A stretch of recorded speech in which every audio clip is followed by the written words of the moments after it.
A loucura é feia e bonita. Feia porque num palco para o sucesso ela é incabível. Linda porque há lugar em astro mais fantástico. É desprezível para uns porque se desconhecem. É fantástica também para outros porque parece inofensiva. É um escape daquilo que não se sente e não se veste. Mas é uma busca mergulhante para conhecer uma profundeza. Profundeza esta que não se encontra escrita, não se vê nem se apalpa. Se sente, pois no fluxo do sangue, trafegando por entre as veias, veias estas que não são visíveis, nem é possível tocá-las com uma agulha de seringa, a loucura não é triste nem alegre. Embora espelhe alegria para uns e tristeza para outros, ela é uma tempestade de lágrimas que saem de uma boca que sorri. Transparece numa língua afiada que estardalhaça corações. Ameaça vontades dos mais capazes. Provoca impulsos dos mais severos. Acima de tudo e por tudo é um voo alto de um ente que sente suas asas mutiladas, embora elas estejam inteiras ali. Mas a loucura tem um ritmo, uma cadência que vive por entre torpedos. De desespero se faz leve como uma folha de carvalho dançando ao vento livre. Não há destino, não há piloto. Um dia, se Deus quiser, dizem, cairá no chão. Mas antes é um crepúsculo. E que crepúsculo! A loucura anda só, não há parceiros. Nela e dela não se enxerga. E porque não se enxerga, se vê um mundo que não tem limites no alfabeto. Mas está preso ali, num corpo como todas aquelas veias. Nela está um desespero triunfante, e boa parte das respostas vem à tona, e para descrevê-las, a única maneira é vivê-las.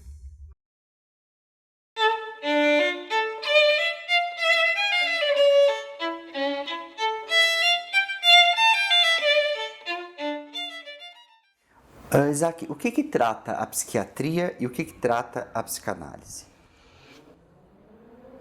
Bom, a psiquiatria mudou muito. Até meados do início do século passado, eram muito poucos os instrumentos que a psiquiatria tinha. Ela se aproximava como uma especialidade médica, mas ela pouco tinha a oferecer para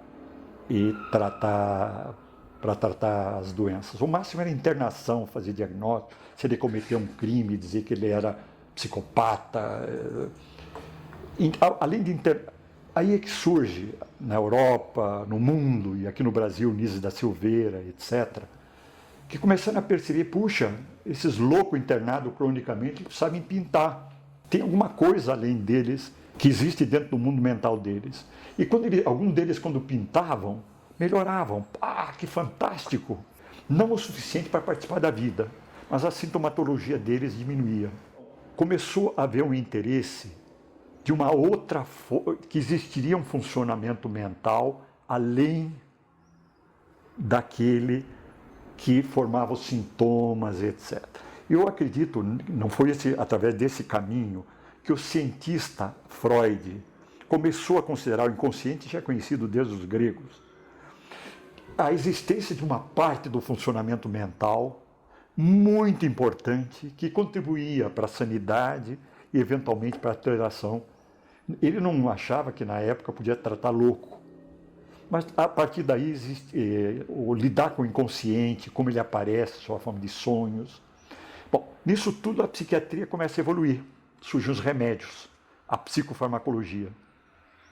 E quando surge a psicofarmacologia, olha lá, vou me interessar como detetive só pelos sintomas. Os sintomas são acarretados por alterações de funcionamento do sistema nervoso. Como um antibiótico eu vou dar o tratamento e o paciente melhora. Ele melhora a sintomatologia. Mas a pessoa que ele não é considerada. Então, a psicanálise ela tem um outro enfoque. Tem psicodrama, tem Jung com o inconsciente coletivo, e aí vai, e outras técnicas psicanalíticas. Mas eu acredito que todas elas consideram essa outra parte do funcionamento da mente que eventualmente pode ser utilizada para fazer com que o sujeito se reconstitua. Quando você elimina os sintomas, ele melhora, como se fosse uma infecção que a bactéria é cortada. Mas não no caso de depressão, etc., que não é tão grave, mas em caso de psicose, a pessoa não é mais a mesma pessoa. Aquilo que dependia do crescimento dela, e às vezes é imprescindível dar remédio, porque senão ele se mata o outro.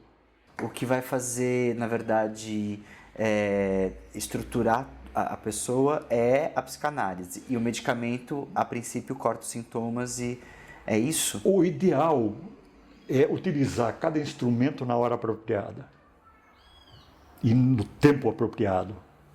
Eu sempre muito curiosa, desde criança, eu achava que o psicólogo adivinhava a mente das pessoas. E adivinha? A gente não adivinha, mas depois de uma certa experiência, a gente consegue perceber, sim, muitas coisas, né? E até preceder algumas, assim. Então, mas não da forma como eu imaginava na infância, né? Assim, depois que eu me formei em psicóloga, eu não conseguia muito bem me enquadrar em nenhuma linha específica. Ah, você vai ser junguiana, você vai ser psicanalista, que linha que você vai seguir? Depois de muito tempo atuando como psicóloga clínica, eu precisava de ajuda, porque eu percebi que o meu consultório tinha muitos pacientes, assim, eu não gosto de usar, tá, essas nomenclaturas, como, por exemplo, psicóticos, neuróticos, mas são termos, assim, da nossa área que, para mim, eles vão se diluindo à medida que não tem tanta importância esses diagnósticos, né? Mas eram pacientes graves, pacientes psicóticos, autistas, enfim, né? E eu tive uma formação em farmacologia que eu não considerava o suficiente. E eu fui procurar, então, ajuda. E foi aí que eu fui fazer um trabalho voluntário na Unisa, que era a antiga OSEC, que mantinha uma parceria com o Hospital Grajaú. Foi lá que eu conheci o Isaac, que foi o meu professor não só de farmacologia, mas que me apresentou a mente de verdade. Então, assim, lá eu descobri a mente humana. Eu e a Patrícia temos, nos últimos anos, não um contato de só dar tinta e papel para os pacientes. Nós, como que pintamos juntos, principalmente a Patrícia. Participamos juntos, cantamos juntos, conversamos juntos. Mas surgiam em pacientes que não tinham nenhuma ligação com arte, alguns, a possibilidade de falarem sobre o seu mundo, o que eles vivenciavam, o que não era captado através só dos sintomas. E naquilo eles traziam muito de si, muito, a pessoa aparecia. E eu passei a prestar muita atenção nisso. Então, de trabalhos científicos, eu comecei a publicar trabalhos, livros, em que eu me utilizava dessa arte bruta, que é a arte produzida por indivíduos não com formação acadêmica, mas capazes de pintar, produzir poesias e assim por diante.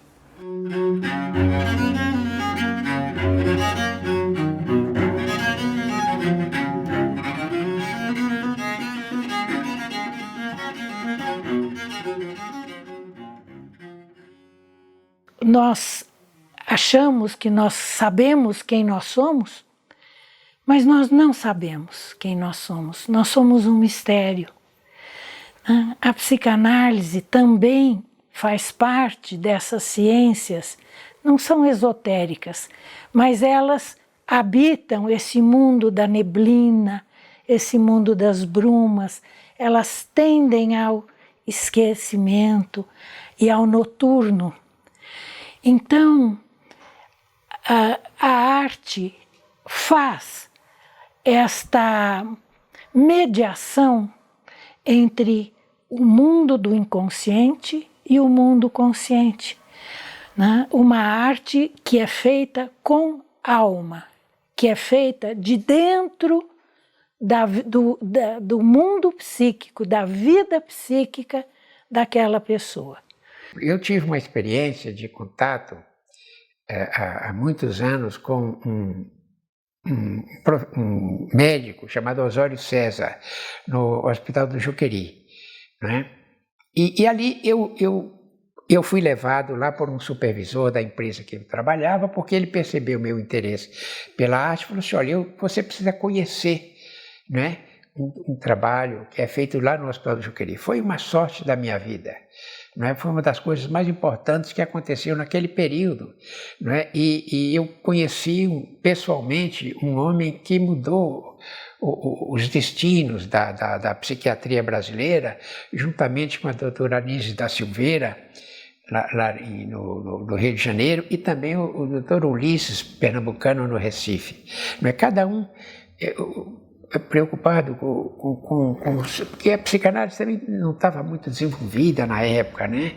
O Osório César interessado nas teorias do Freud, não é? A Anísio da Silveira interessada nas teorias do Jung, não é? E esse Ulisses pernambucano preocupado em integrar o esquizofrênico à sociedade, mas através da família, né?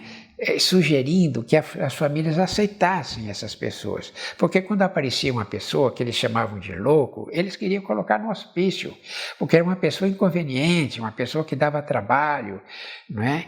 E eram incômodas na casa. Não é? Então esse foi o trabalho do Ulisses pernambucano.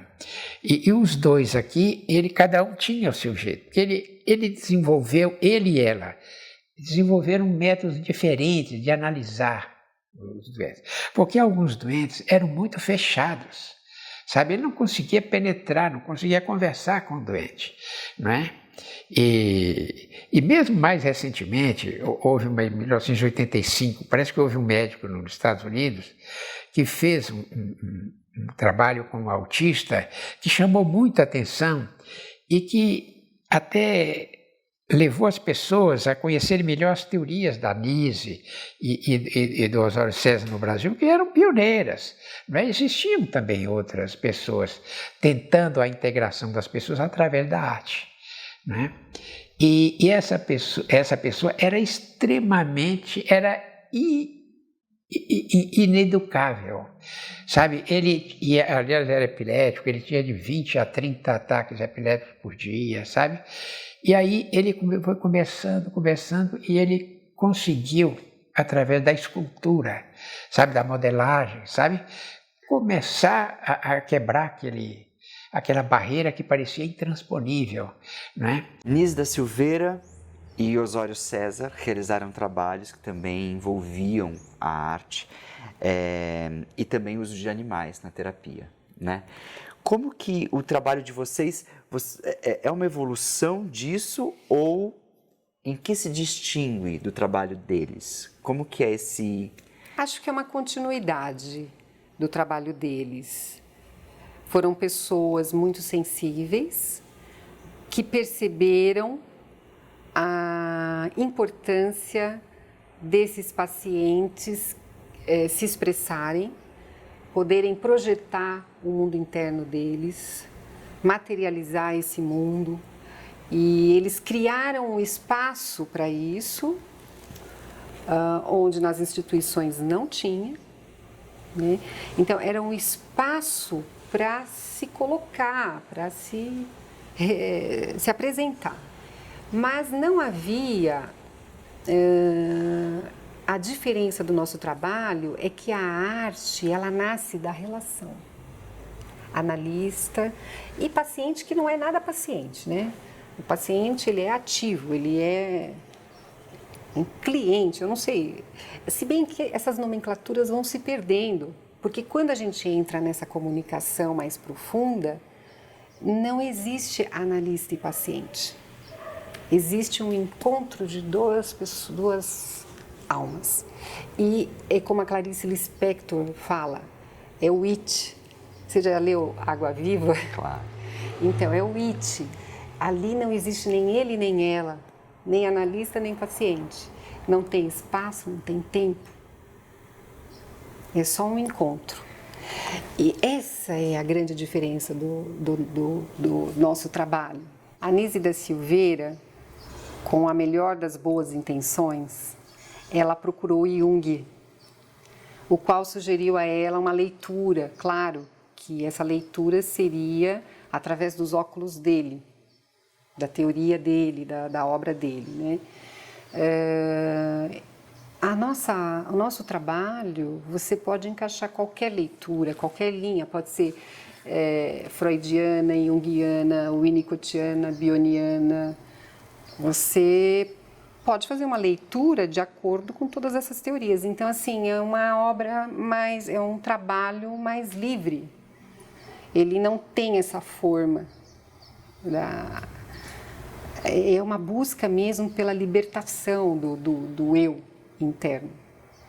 Voltando no It da Clarice, ela dizia que só a intuição toca a verdade sem precisar de conteúdo e forma. E eu acrescentaria que a verdade ela é muito dinâmica também. Porque a gente fala em verdade, mas aquilo que era verdade em 1930 agora já não é mais. Vamos pegar, por exemplo, a homossexualidade que era considerada crime, né? O Oscar Wilde foi condenado por sodomia, né? E agora nós já estamos numa outra época, se bem que a gente teve um retrocesso agora, mas assim, houve toda uma evolução nessa verdade, né? Então a verdade depende de muitos fatores externos, a política do momento, a situação, o contexto que você está, a cultura, e também da nossa evolução interna também. Há um diferencial grande, né? Porque a Anísia da Silveira trabalhava num nosocômio, num hospital psiquiátrico, né? Quer dizer, num ambiente confinado, em que os pacientes eram confinados. Então, ele trabalhando num consultório, ele está trabalhando com pacientes que levam a vida normal, né? Que tem sua família, ou que tem seus afazeres, né? E que procura lá atingir um equilíbrio que eles necessitam, né? O que eles julgam importante para eles, né? Que aquilo pode transformá-los assim em pessoas melhores e que aproveitem mais as suas possibilidades, não é? E eu acho que o trabalho do médico, do psiquiatra e tal, é dar esperanças para ele, é abrir janelas, dar alternativas, né? E comparar cada um.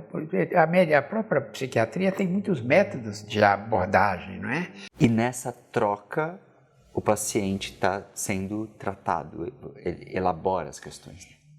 Eu observo isso, que ao contrário do que a gente vê, que as pessoas, inclusive eu já fui muito criticada por alguns colegas, que eles comentaram, alguns questionaram, se eu não estaria abrindo uma cisão maior do paciente entre a realidade, a fantasia e esse mundo interno, se não vai distanciando o paciente, ao invés de trazer o paciente para uma vida mais fluida, mais participante, mais real, né? E eu observo que não, que se você não entra neste fundo subjetivo, não há a integração daquelas partes diluídas que ainda não se constituíram dentro do paciente. Então, pelo menos assim, na minha experiência pessoal, que eu posso ser testemunha disso, eu não me considero uma artista, mas eu me considero uma praticante das artes, e as vivências que eu tive, eu percebo que eu saí muito mais inteira. E os meus pacientes saem muito mais inteiros. Freud teve um professor que disse para ele: olha, Freud, Sigmund, não vá pesquisar esse mundo escuro, profundo, as profundezas da mente humana. Não vale a pena. Quando este professor esteve bem mais velho, próximo da morte, ele chamou Freud e falou: escuta aqui, me traia os meus conhecimentos. Vá ao fundo, vá à parte escura da mente, vá ao inferno. Então, a experiência analítica, muitas vezes, é uma catábase, é uma descida ao inferno, que não é um inferno cristão, é o ínferos, é aquilo que está embaixo, é aquilo que está no pentimento, que foi encoberto e que precisa ser desvelado. Eu acho que a arte é invenção, não é? É criação, é expansão da realidade, não é? É enxergar além do que é possível, não é? É saber que depois da montanha ainda existem coisas, não é? E a arte, eu acho que é uma forma de recriar o mundo, porque a arte a arte, ou pelo menos não deve ser, assim pensava o Paul Klee, eu também, né? Que a arte não deve ser uma reprodução da realidade, né? Mas a criação de uma outra realidade, independente e autônoma, que é a obra de arte. Eu acho, inclusive, não precisa ser uma reprodução do mundo visível, pode ser também uma reprodução assim, de experiências, né? De sentimentos, não é? A arte abstrata, por exemplo, né? Quando a arte deu que afastou da narrativa, não é? Como eles falavam, do anedótico, não é? Ela passou a ser uma coisa completamente diferente. Quer dizer, a linguagem a mensagem dela eram as relações entre as formas, as cores, os ritmos, as texturas, né? Ela não se referia a nada, ela não era uma representação, ela era uma apresentação de si mesma, né? Então esse foi um período importante, né? Da história que começou lá com Kandinsky, mas que depois que continuou no Brasil com Manabumab, né? E que foi o grande artista abstrato brasileiro. É muito difícil a gente definir o que é arte, porque a gente pode pegar um eixo histórico, desde a idade das cavernas, onde o homem pintava o que lhe trazia espanto, medo ou emoção. Né? Tem desde cenas de sexualidade, tem a mão dizendo estive aqui, tem os animais correndo ou os animais sendo abatidos e tem as figuras humanas, os rituais. Eles deixaram gravados na pedra para que gerações futuras pudessem ter essa experiência que eles tentaram transmitir, não é? Aonde eles não tinham ainda escrita, não se sabe ainda que tipo de linguagem eles tinham. E na psicanálise, muitas vezes, nós vamos lidar com o pré-histórico, com o ínfans, com aquilo que ainda não tinha palavras para serem ditas. Porque a arte também não apresenta parâmetros rígidos.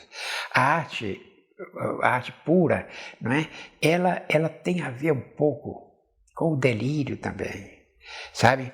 Ela tem a ver um pouco com alucinação, porque às vezes a alucinação, o delírio, então é uma pessoa que tem uma visão errada das coisas. Ele vê uma coisa e enxerga a outra.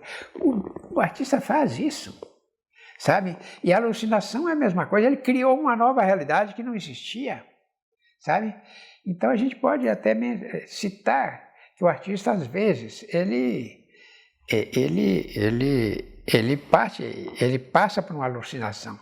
E, aliás, até houve uma época que alguns artistas tomaram alguns medicamentos chamados alucinógenos para criar, não é?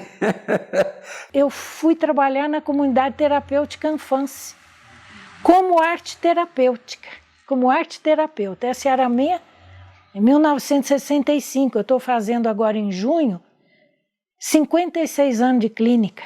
Eu não era nem formada. E o Di Loreto, que era psiquiatra de crianças, construiu um ateliê para mim dentro da comunidade terapêutica e eu trabalhava com os pequenininhos, eu trabalhava com as crianças. E era uma comunidade terapêutica, ou seja, as crianças que iam lá eram crianças que não podiam ser tratadas em casa ou porque a família estava enlouquecida, ou porque tinham ficado órfãos, ou porque estavam surtados. E lá eu trabalhei com todas as artes, com a pintura, com a escultura, com a teatro, com poesia. Nós tivemos uma experiência muito bonita quando nós fizemos um trabalho ao mesmo tempo de artes plásticas e de teatro, uma integração dos dois. Com aquele livro do Ziraldo, Flicts, que era uma cor excluída, nada era Flicts no mundo. E as crianças se identificaram, então nós lemos, eles fizeram pinturas, essas pinturas eu fotografei, fizemos slides e fizemos um jogral, as crianças falando. E dentro dessa experiência havia um menino autista. E ele era todo conectado em eletricidade, a cama dele era plugada. E ele não tinha o pronome eu. Ele dizia, vamos supor que ele se chamasse Mário. O Mário quer água, o Mário está com sono. E nós fizemos um slide em que tinha iluminação, ele fez toda a iluminação. Iluminação Mário da Silva, vamos supor. E quando nós fizemos a apresentação em jogral e apareceu Mário da Silva, ele correu, pôs a mão na tela e disse, Mário, sou eu. Mário, sou eu. Ou seja, aquele trabalho artístico que ele fez em grupo, deu a ele um outro lugar, um lugar próprio, não é? Então, eu acho que o trabalho de Isaac, o trabalho de Patrícia, é um trabalho que respeita a singularidade de cada um. Cada paciente é uma obra de arte. Cada paciente tem uma escuta. Cada paciente nos inspira uma coisa ou outra. Então, essa peculiaridade de um trabalho de arte-terapia, eu não acho que não chama arte-terapia porque hoje tem até a associação de arte-terapia tem uma história, Margaret Naumburg, Edith Kramer, que eu estudei tudo isso também há tempos atrás, mas não é arte-terapia. É uma psicanálise que usa a arte, né, como um estímulo para que se possa falar do mundo mental.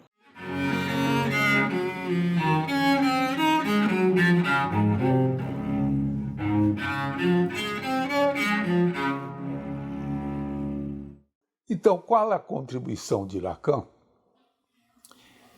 Usar a linguística e perguntar o sentido das palavras, né?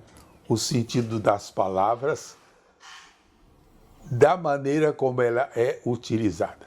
Daí ele resumir isso em três sinais. Um é significante, o outro é significado, mas entre ambos o que ele chama de barra. Bom, o que ele quer dizer? Qualquer palavra que eu diga, vou dizer pai, qualquer palavra que eu diga, eu posso perguntar o que você está querendo dizer. Eu posso perguntar, o Lacan não pergunta. Pai é pai. Bom, significante barra significado. Esta barra, meu Deus, como isso é importante. Não é um empecilho, atenção. Muita gente entende a barra como uma espécie de desafio, né? Eu estou falando pai para significar o quê, Patrícia? Está vendo a pergunta? Estou falando pai para significar o quê? Então, essa barra, depois de Lacan e com a ajuda da linguística posterior, passou a ser chamada de referente. Pai, você está se referindo a quê?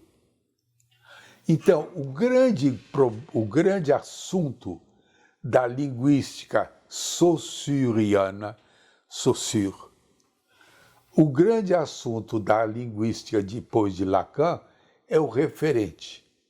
E aí vem, oh meu Deus, como isso é bonito, o discurso vivo. O que isso quer dizer? É que essa referência me permite mostrar, eu estou mostrando de que é que eu estou falando. Então, e aí o André Grino tem uma expressão linda e difícil que é significante barra significado, representação e afeto, escolha e ligação. As palavras têm um sentido determinado pelo uso. Sem negar o que veio antes, a história continuou. E aí a pergunta do André Green é: você está dizendo, mas o que você queria dizer? E muitas vezes nós queremos dizer e não conseguimos. E a maioria dos pacientes encontram essa dificuldade, né? Vamos falar do inconsciente e do inconsciente coletivo, né? Eu queria dizer, mas não encontro palavras. Não sei como dizer o que eu estou sentindo. Não sei como dizer o que eu estou sentindo. Então, quando você fala arte, né, eu passei por um período pesquisando também, puxa, mas o que eu faço? Será que é arte? Será que não é arte? E aí fui estudar, pesquisar qual os conceitos, o que define uma obra de arte, né? Até chegar à conclusão que não era nada disso, sabe? Que o importante não é se é uma obra de arte, se não é. O importante é a formação de uma linguagem que possibilita uma expressão deste íntimo da pessoa, que por algum motivo não é possível muitas vezes pela fala. A expressão humana. É. Numa linguagem. Uma linguagem. Não importa qual seja. E assim, de uma forma muito ingênua, eu percebi que a técnica, ela é importante, né? É importante você ter o conhecimento dela, mas a técnica, ela pode ser aprisionante.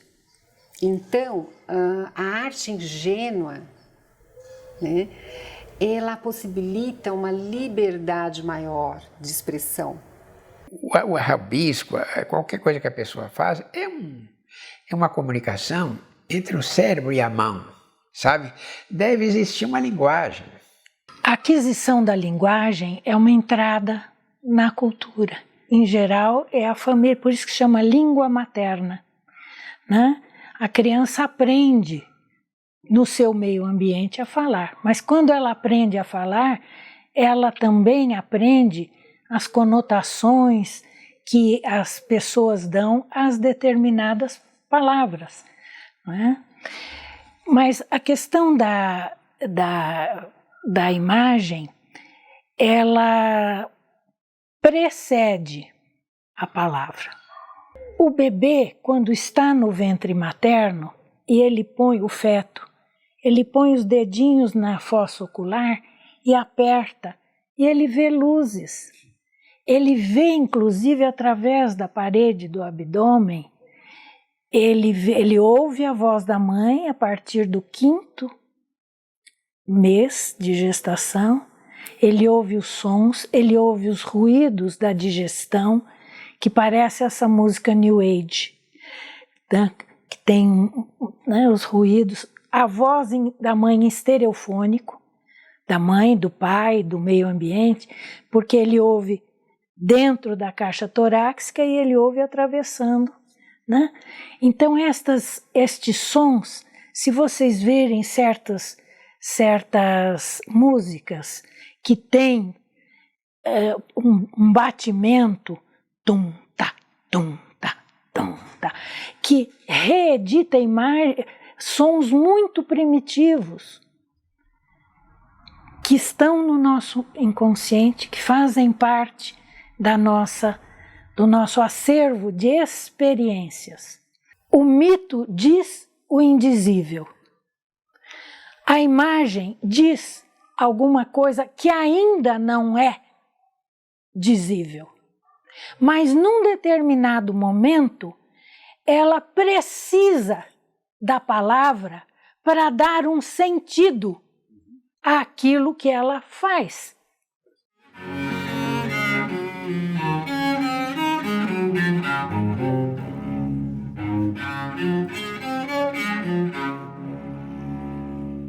Não é uma metodologia. É algo como se fosse uma obra de arte que vai criando no meio do contato, principalmente pacientes em análise. Vem do encontro. Vem do encontro. Por exemplo, se no encontro a pessoa fala que ele gosta de música, tem um teclado lá na biblioteca, depois que eu termino, vamos dar um pulinho lá, e de repente ele toca uma música.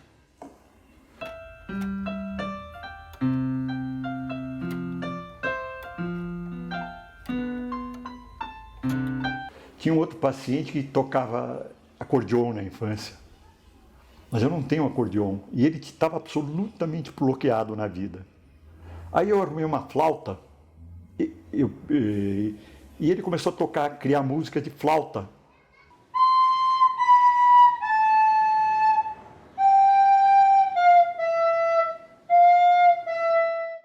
A hora que for uma técnica, um modelo, morreu.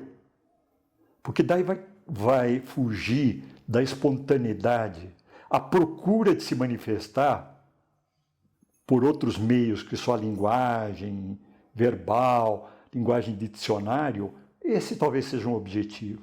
Mas o que surge daí é absolutamente espontâneo.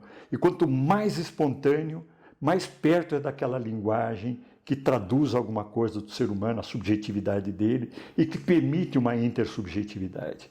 A criatividade, por exemplo, é inibida pela normalidade. Sabe? A criatividade é inibida, por exemplo, dos fatores que inibe a criatividade é o medo de errar, é o medo do ridículo.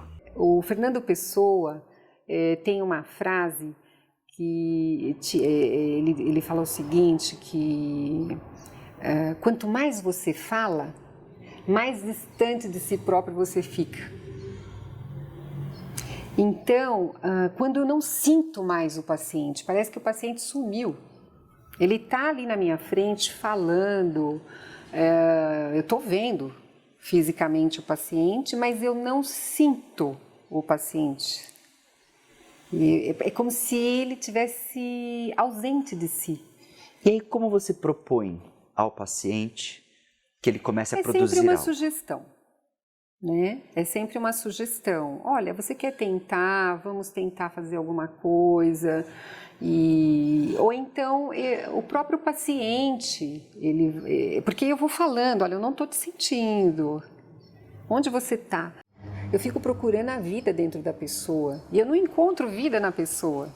É como se a pessoa tivesse esvaziado de vida e eu falo para a pessoa: você não está aqui, onde é que você está? O paciente leva um susto, né?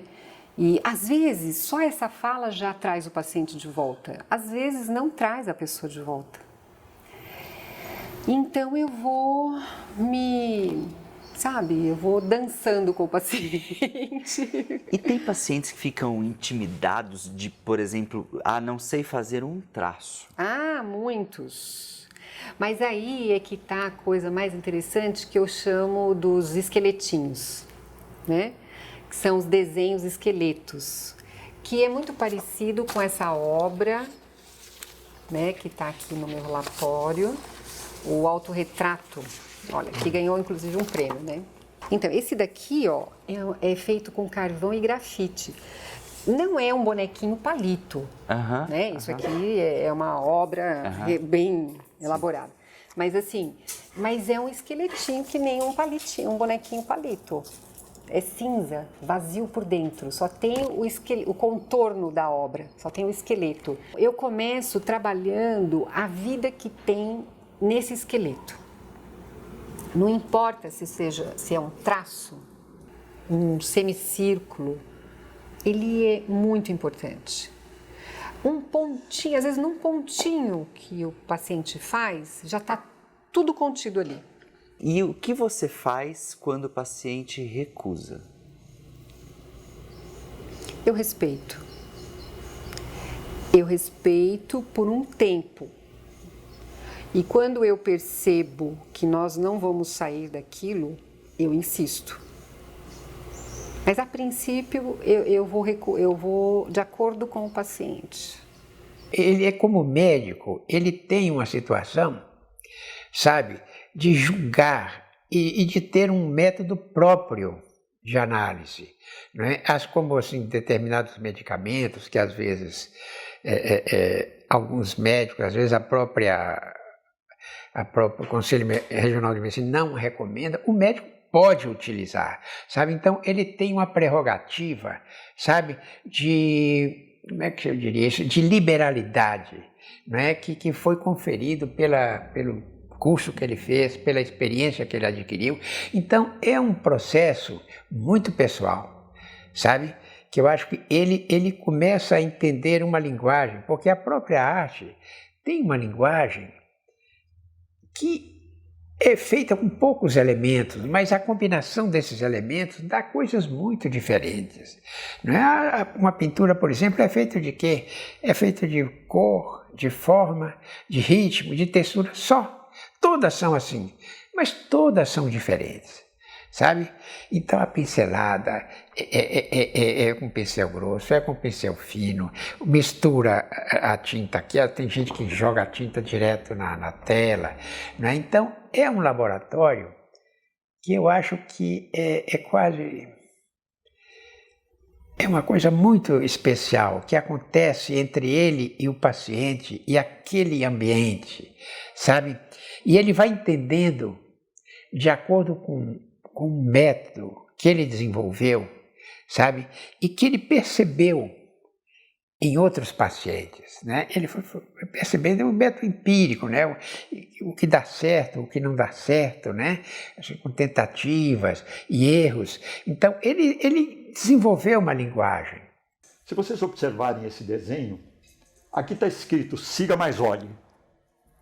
Já é uma fase de 16, 17 anos, em que ele estava participando ainda das coisas, mas já estava meio temeroso. E nesse desenho, aparece na parte de cima o coração, sentimentos, emoções e assim por diante. E a razão já está aqui embaixo. Ele permite ainda ir na escola, mas siga, mas olhe, cuidado. E aqui a linha de vida, ele ainda conseguia ir na escola, as notas abaixaram, mas ele conseguia traçar uma linha. E a carinha dele até que está sorridente, sorridente para fora, que por dentro ele já era um tumulto, estava se iniciando o tumulto. Agora, se vocês verem, aqui tem uma linha vertical. E essa linha vertical é truncada. E ele disse que essa linha vertical tem gotas de sangue, lágrimas de sangue. E aqui a mão do diabo puxando para ele. E ele grudava dentro dessa forma de funcionar. Ele queria ainda ter uma linha reta de condução de vida, mas a linha ficou quebrada. Ele não conseguia mais participar de nada. Tanto que ele estava internado, tomando remédios e assim por diante. E surge dentro dele uma tempestade. Nessa tempestade, ele não sabe mais o que, não forma pensamentos, não forma nada. E ali para frente a morte. Morte no sentido que às vezes até no desespero, Porque esse é o pior sofrimento que existe, essa desorganização. Nós estamos conversando sobre obsessão, pessoa que tem toque, esse tipo de coisa. Não é nesse grau, mas tudo indica, na minha concepção, que é uma tentativa de botar em ordem aquilo, um pouquinho pelo menos. Isso acontece em pessoas criativas. Se você conseguir tirar a criatividade dele.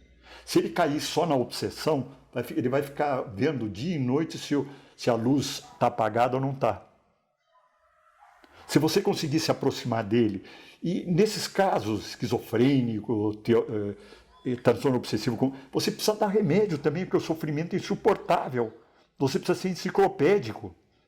E para dar o remédio mais apropriadamente, você precisa fazer o diagnóstico, mas não só fazer o diagnóstico. Ouça o que tem dentro dele, tenta pelo menos. O trabalho dele, tratando o paciente, é um trabalho de arte.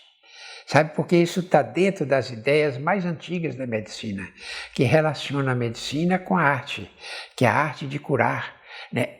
Que os latinos dizem ars curandi. Cada um cura do seu jeito, sabe? Mesmo porque as doenças não são iguais nas pessoas, elas são diferentes das pessoas, não é? E outro médico importante do Rio de Janeiro, que é o Miguel Couto, ele dizia que não existem doenças, existem doentes, sabe? Cada um é de um jeito. E a medicina tem, inclusive, algumas, não armadilhas, mas algumas situações assim especiais em que os efeitos esperados são contrários. Nesse sofrimento a pessoa se mata. Mas também pode ser a entropia exagerada do funcionamento do sistema nervoso que leva a uma paralisia total, uma catatonia, uma paralisia posicional, emotiva e assim por diante. Onde as partículas aqui dentro continuam se movimentando, mas não se organizam para formar linguagens, tanto para si quanto para os outros. Só lentamente que eu entendi a linguagem que ele estava transmitindo. Ou pelo menos a minha percepção do que estava acontecendo com ele. E eu cheguei à conclusão que ele sabia o que estava acontecendo com ele. Não na linguagem por palavras, mas numa outra linguagem. Eu me interessei por isso. Por essas outras linguagens que manifestavam, não que os sintomas estejam errados, que você possa não encontrar uma manifestação de neurotransmissores, usar remédios com menos efeitos colaterais. Mas se nós não considerarmos o ser humano, não só em psiquiatria, como um todo, nós estamos caminhando para a robotização do mundo.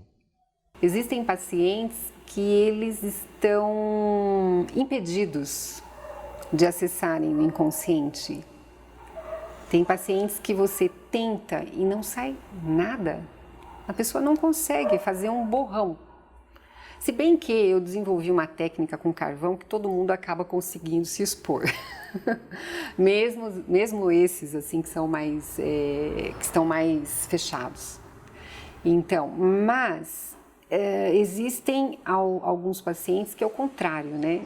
Que eles estão submetidos ao inconsciente. É o contrário.